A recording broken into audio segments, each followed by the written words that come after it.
નમસ્કાર મિત્રો, જય ભારત, જય હિન્દ. સ્વાગત છે તમારું બધાનું લીડર ટ્રેડિંગ ગુજરાતી યુટ્યુબ ચેનલમાં.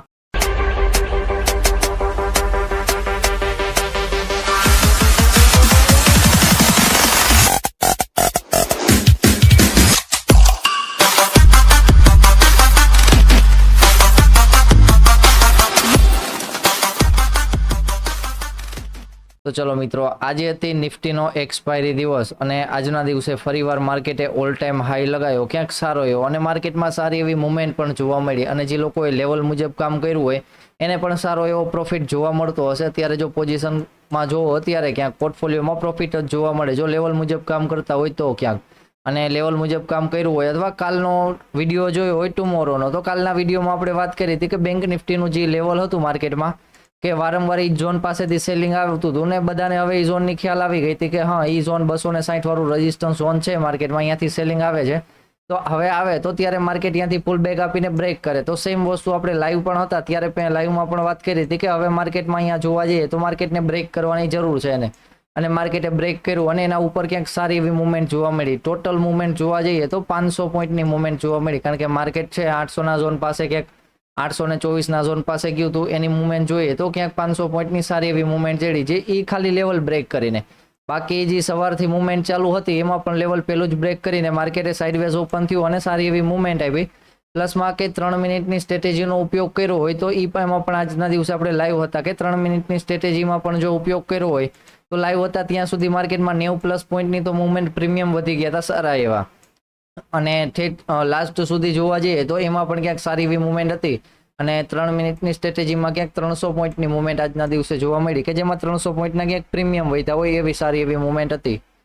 તો ચલો મિત્રો, આટલી મુવમેન્ટ તો આવતી રહેશે ને જાતી રહેશે, પણ આપણે કઈ રીતના કામ કરી છે એ મહત્વનું છે કે આપણે જે રેગ્યુલર રોજે રોજ લેવલ લઈ છીએ એ ઉપયોગી થાય છે કે નથી થતા, એ ઝોન પાસે માર્કેટ સપોર્ટ લે છે કે નથી લેતો, તો કેવડો રેઝિસ્ટન્સ ઝોન છે, કેટલી વારે માર્કેટ બ્રેક કરવો જોઈએ, આવી બધી વસ્તુનો આપણને ધીમે ધીમે ખ્યાલ આવવા માંડે તો પછી ક્યાંક ટ્રેડ કરતા હોય એમાં પણ ક્યાંક ફાયદો જોવા મળે. નકર પછી ડેઈલી છે એ લેવલ નાખવાનું કંઈ કામ નથી. જો એમાં ક્યાંય કામ ન કરતા હોય કે એ લેવલ ડેઈલી ફેક થતા હોય તો પછી એવા ક્યાંય લેવલની કંઈ જરૂર નથી.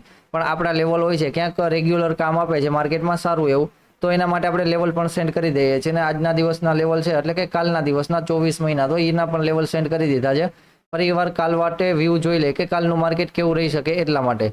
તો ચલો, કાલે તો શુક્રવાર છે, બેંક નિફ્ટીની એકની એક્સપાયરી છે અને બંનેની પૂરી થઈ ગઈ છે. સેન્સેક્સની એક્સપાયરી હશે તો એનો વ્યૂ ક્યાંક નિફ્ટી ઉપરથી જોઈ લેશું કે કઈ રીતના સેન્સેક્સનો વ્યૂ રહી શકે છે. તો ચલો પહેલા વાત કરી લઈએ બેંક નિફ્ટીની. બેંક નિફ્ટીમાં હજી જોવા જઈએ તો ઓલ ટાઈમનું ઝોન છે, ઓલ ટાઈમ હાઈ વાળું ઝોન, એ હજી ક્યાંક માર્કેટમાં જોવા જઈએ તો અંદાજે 1000 પોઈન્ટ દૂર છે માર્કેટમાં સારું. અને નિફ્ટી છે, નિફ્ટી ક્યાંક ઓલ ટાઈમ હાઈ ઉપર પણ માર્કેટમાં 100 પોઈન્ટની મુવમેન્ટ આપી દીધી છે સારી એવી. તો ચલો, ફરીવાર બેંક નિફ્ટી ક્યાંય ઓપન થાય છે સાઇડવેઝ તો પછી જે લેવલ બ્રેક કરે એની મુવમેન્ટ જોવા મળી શકે. અને ફરીવાર 500ના ઝોન પાસે આવે ત્યારે માર્કેટમાં 450નું ઝોન એક સપોર્ટ તરીકે કામ કરી શકે. તો અહીંયા સ્ટોપ લોસ આવી જાય છે અને માર્કેટ નીચે નીકળે છે તો નીચે પછી 350નું ઝોન છે અને એના નીચે જોવા જઈએ તો થોડોક મોટો ટાર્ગેટ છે, 200ના ઝોન સુધી માર્કેટમાં મુવમેન્ટ આવી શકે. ફરીવાર માર્કેટ સાઇડવેઝ ઓપન થઈને અપસાઇડ બ્રેક કરે છે તો નાનકડો કેવો નહીં પણ સારો એવો મોટો રેઝિસ્ટન્સ ઝોન છે 49,000ના ઝોન પાસે. જો એ બ્રેક થશે તો એના ઉપર નાનો પેલો ટાર્ગેટ છે કે 110 પોઈન્ટનો સારો એવો છે, એના ઉપર પણ નીકળે છે તો પછી 200 પોઈન્ટના ટાર્ગેટ માટે જોઈ શકાય કે માર્કેટ 49,500 સુધીના લેવલ પાસે પણ જઈ શકે સારું એવું. ફરીવાર માર્કેટ સાઇડવેઝ ઓપન નથી થતું ને ક્યાંય ગેપ અપ ઓપન થઈ જાય છે કે 49,000ના ઝોન ઉપર. જો સવારમાં જ માર્કેટ 49,000ના ઝોન ઉપર ક્યાંય ઓપન થઈ જાય છે તો પછી માર્કેટના સારા એવા કે 90% ચાન્સ હશે કે એકવાર માર્કેટ છે 49,000ના ઝોન નીચે આવે અને અહીંયા ક્યાંક આપણને મિનિમમ 100 પોઈન્ટની મુવમેન્ટ સારી એવી જોવા મળે જો સવારમાં ઓપન થઈ જાય છે તોની વાત. પણ આપણો વ્યૂ જો ખોટો પડે છે અને એમાં પણ એસએલ આવી જાય છે તો પછી થોડીક વાર સુધી માર્કેટમાં ટ્રેડ ન કરતા થોડીક વાર સુધી ધ્યાન રાખજો, કારણ કે 49,000ના ઝોન પાસે ફેક થવાના વધારે ચાન્સ છે. એ ઝોન પાસેથી ડાઉન સાઇડની મુવમેન્ટના પહેલા એવા ચાન્સ છે. પછી માર્કેટમાં સાઇડવેઝ ઝોન બનાવી અને 110 ઉપર નીકળે છે તો બીજી કન્ફર્મેશન ત્યારે લેશે, કારણ કે અપસાઇડ માટે ત્યારે સારું એવું જોશે. પણ સાઇડવેઝ માર્કેટ ઓપન થઈને અને પછી અહીંયા પુલ બેક આપીને જશે તો પછી અપસાઇડ માટે અહીંયા ઝોન પાસેથી જ ક્યાંક જોઈ શકાય. ફરીવાર માર્કેટ અપસાઇડ નથી ઓપન થતું અને સારું એવું ડાઉન સાઇડ ઓપન થઈ જાય છે ડાયરેક્ટ 500ના ઝોન પાસે. તો 500ના ઝોન પાસે માર્કેટ હોલ્ડ થતું હોય તો ફરીવાર માર્કેટમાં અપસાઇડની મુવમેન્ટ જોવા મળશે, એનું થોડુંક ધ્યાન રાખવાનું. પણ જો માર્કેટ સવારમાં પુલ બેક આપીને વહેલું નીકળી જશે 10 વાગ્યા પહેલા તો જ અહીંયા પુટની મુવમેન્ટ જોવા મળશે. નકર માર્કેટ જેમ હોલ્ડ કરશે એમ અપસાઇડની મુવમેન્ટ ક્યાંક જોવા મળશે બેંક નિફ્ટીમાં. તો ચલો વાત કરી લઈએ ક્યાંક નિફ્ટીમાં માર્કેટ આવ્યું છે હવે ક્યાંક 23,000ના ઝોનની નજીક. ફરીવાર માર્કેટ ઓપન થાય છે 23,000ના ઝોન ઉપર ક્યાંય, તો અપસાઇડ ઓપન થતું હોય માર્કેટ તો થોડી ઘણી અપસાઇડની મુવમેન્ટ પણ આવશે, એ જોવા મળે. પણ જે જગ્યાએ માર્કેટ લો લગાવે છે કે 360 વાળું ઝોન, સોરી 2360 વાળું ઝોન છે કે એના ઉપર ક્યાંય, તો અહીંયાથી એકવાર માર્કેટમાં સારું એવું સેલિંગ જોવા મળશે કે માર્કેટ એકવાર છે 23,000ના ઝોન નીચે આવે અને પછી અહીંયાથી ફરીવાર માર્કેટમાં બાઇંગ જોવા મળે સારું એવું. તો કાલનો વ્યૂ નિફ્ટીનો આવી રીતના છે. જો માર્કેટ સારું એવું અપસાઇડ જ ઓપન થઈ જાય છે, કારણ કે આજના દિવસે માર્કેટે વન સાઇડની રેલી આપી છે.